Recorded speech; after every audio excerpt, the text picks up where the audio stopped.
Hello বন্ধুরা, welcome back to my channel R&J vlog. তো আমি জয়শ্রী চলে এসেছি আবার নতুন একটা ভিডিও নিয়ে। তো আজকে বন্ধুরা তোমাদের সঙ্গে কোনো ভ্লগ ভিডিও শেয়ার করব না। আজকে আমি কীভাবে বাড়িতে রেস্টুরেন্ট স্টাইলের বিরিয়ানি বানাই এবং খুব সহজে তাই তোমাদের সঙ্গে শেয়ার করব। তো এখানে আমি 250 গ্রাম মতো বাসমতি রাইস নিয়ে নিয়েছি। এটা আমি ভালো করে ধুয়ে নিয়েছি। এরপর আমি এটাকে 1 গ্লাস মতো জল দিয়ে দেবো এবং 15 মিনিটের জন্য ভিজতে দেবো। তো এই দেখো আমি ঢাকা দিয়ে দিলাম। তো আজকে আমি বানাবো মাটন বিরিয়ানি। তো দেখো এদিকে আমি হাঁড়িতে জল চাপিয়ে দিয়েছি আর জলটা গরমও হয়ে গিয়েছে। এবার আমি 15 মিনিট হয়ে গিয়েছে, তো আমি এবারে চালগুলো দিয়ে দেবো। আর আমি যেভাবে বানাচ্ছি সেভাবে যদি তোমরা বানাও তো একদম পুরো রেস্টুরেন্টের মতো হবে আর সময়ও বেশি লাগবে না। তো এরপর আমি 1 চামচ মতো লবণ দিয়ে দিলাম, 1 চামচ মতো।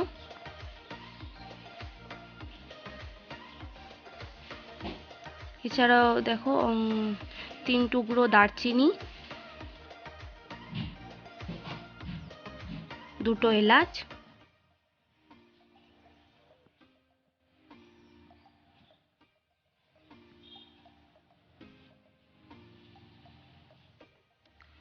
চারটে লং,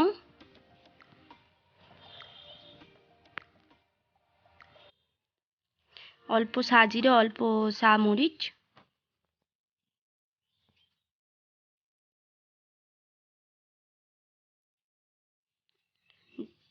জয়িত্রী,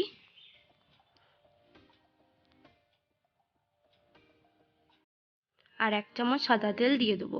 তো আমি এখানে খুবই কম পরিমাণে গরম মশলা দিয়েছি, কারণ এখন যেহেতু গরম পড়েছে তো তাই বেশি গরম মশলা খাওয়াটা ঠিক হবে না, ওই জন্য আমি কম দিয়েছি। তো তোমরা যে যার মতো দিতে পারো, আর এর থেকে আরও বেশিও দিতে পারো, কমও দিতে পারো। এর থেকে বেশি দিলেও ভালোই হবে, আর না হলে এরকমই দিও। তো দেখো ওটা আমি এখন সেদ্ধ হতে দিলাম। এখানে আমি মাটন নিয়ে নিয়েছি, আর এখানে আমি আদা রসুন এগুলো সব ছাড়িয়ে নিয়েছি, লঙ্কা নিয়ে নিয়েছি, পেঁয়াজ নিয়ে নিয়েছি। তো এবার আমি এটাকে পেস্ট করব ভালো করে। আর ওইদিকে তা করতে আমার ভাতটাও রেডি হয়ে যাবে। তো এরপর আমি এটাতে জিরে দিয়ে দিলাম।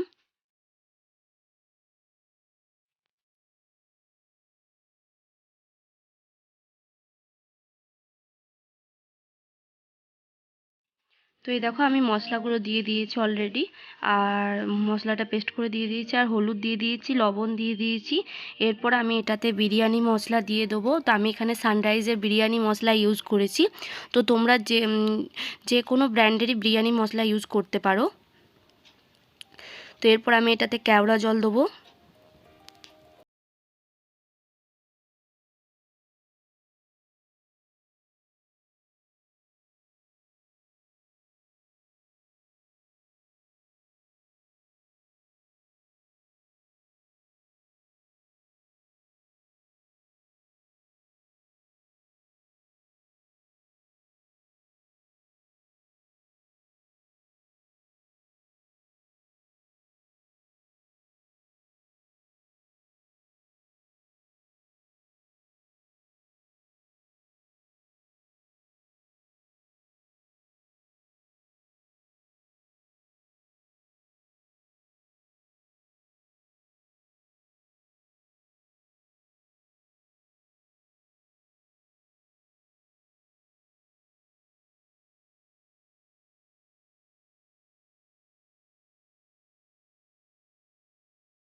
আর হ্যাঁ বন্ধুরা, আমার বাড়ির কিন্তু সবাই বিরিয়ানি খেতে খুব পছন্দ করে, তাই আমি প্রায় বাড়িতে বিরিয়ানি বানিয়ে থাকি। তো তোমাদেরও যার যার বিরিয়ানি পছন্দ তোমরা বানিয়ে ফেলো। তো এখানে দেখো আমি অল্প আটা মেখে নিয়েছি। কী কারণে লাগবে আটাটা সেটা তোমরা একটু পরেই দেখতে পাবে। তো তো এখানে আমার মাটনটাও কষে গিয়েছে, আর আমি যাতে একটু সেদ্ধটাও হয়ে যায় তাই জন্য আমি জলে অ্যাড করে দিয়েছিলাম। তো তোমরা যদি ম্যারিনেশন করে রাখো খুবই ভালো, না হলে প্রেসারে দিয়ে তোমরা সেদ্ধ করে নিতে পারো, কিন্তু ম্যারিনেশন করলে কি টেস্টটা খুব ভালো হবে। আর এদিকে দেখো আমি বেরেস্তাটাও ভেজে নিয়েছি। তো আমার মাটনটা রেডি এবারে দমে দেওয়ার জন্য। তো এই দেখো এরপর আমি একটা চাটু বসিয়ে নিয়েছি গ্যাস ওভেনে, আর তার উপরে আমি এই হাঁডিটা বসিয়ে নিয়েছি। আর এই হাঁডিটা দেখো মাংসটা অলরেডি আমি ঢেলেও নিয়েছি। তো এরপর আমি লেয়ারিং করব। আর হ্যাঁ, আমি শর্টকাটে করতে চেয়েছিলাম তাই আমি একবারে লেয়ারিং করে দিয়েছি। তো তোমরা যদি চাও পার্টভাবেও লেয়ারিং করতে পারো, মানে অল্প মাংস দিলে, অল্প ভাত দিলে, সমস্ত কিছু মশলা দিলে, আবার তারপর অল্প মাংস দিলে, অল্প ভাত দিলে, এরকমভাবে করতে পারো। আর হ্যাঁ, আমি যেভাবে করছি সেইভাবেই তোমরা চিকেনটাও করতে পারো, সেক্ষেত্রে ম্যারিনেশন করার অত প্রয়োজনও হবে না। তো এরপর আমি 2 চামচ ক্যাঁকড়া জল দিয়ে দেবো এটাতে।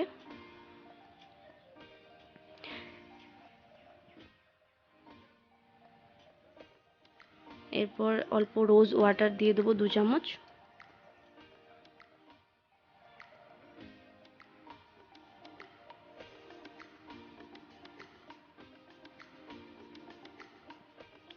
তো এখানে দেখো আমি এখানে বাসন্তী রং আর দুধ, উষ্ণ গরম দুধ একটু মিক্স করে রেখেছিলাম। এক্ষেত্রে তোমাদের বাড়িতে যদি বাসন্তী রং না থাকে তাহলে তোমরা হলুদও ইউজ করতে পারো, আর সবথেকে ভালো এখানে কেশর ইউজ করা ভালো, কিন্তু আমার বাড়িতে কেশর যেহেতু অ্যাভেলেবেল ছিল না তাই আমি বাসন্তী রংটা ইউজ করেছি।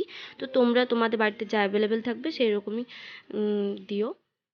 তো এরপর আমি আবার বিরিয়ানি মশলাটা দিয়ে দেবো, একটু বেশি করেই দেবো।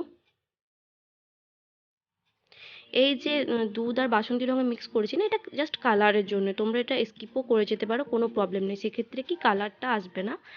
তো তোমাদের চয়েস। তো এরপর আমি মিঠা আতর দিয়ে দিলাম, আর এরপর আমি দেবো একটু ঘি। তো এরপর আমি বেরেস্তাটাও দিয়ে দিলাম। তো তোমরা যদি চাও এর ওপরে ধনেপাতা কি পুদিনা পাতা অ্যাড করতে পারো, আমার বাড়িতে ধনেপাতা যেহেতু ছিল না তাই আমি দিইনি, আর পুদিনা পাতার ফ্লেভার বিরিয়ানিতে আমার পার্সোনালি ভালো লাগে না তাই আমি দিইনি। তো এরপরে দেখো আটাটা আমি কি করে নিই। আর হ্যাঁ, আটার বদলে তোমরা কিন্তু ফয়েল পেপারও ইউজ করতে পারো, তোমাদের সুবিধা মতো। যদি ফয়েল পেপার বাড়িতে অ্যাভেলেবেল থাকে অবশ্যই ফয়েল পেপার দিও, তাহলে আটার ঝামেলা করতে হবে না। কিন্তু আমার যেহেতু ফয়েল পেপার ছিল না তাই আমি আটাটা ইউজ করেছি। তো এটা দমে রেখেছিলাম আমি ওই 10-15 মিনিটের মতো। তো তার মধ্যে আমার বিরিয়ানি রেডি হয়ে গেছে।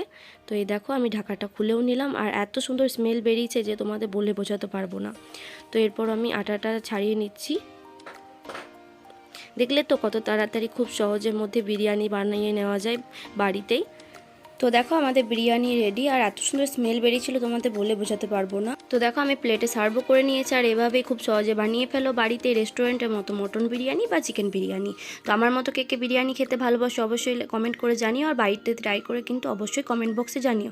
তো চলো দেখা হচ্ছে নেক্সট ব্লগে আজকের মতো। তো বাই বাই। ভিডিওটা ছেড়ে যাওয়ার আগে অবশ্যই লাইক করে দিও, শেয়ার করে দিও, সাবস্ক্রাইব করতে কিন্তু একদম ভুলো না। বাই বাই, দেখা হচ্ছে।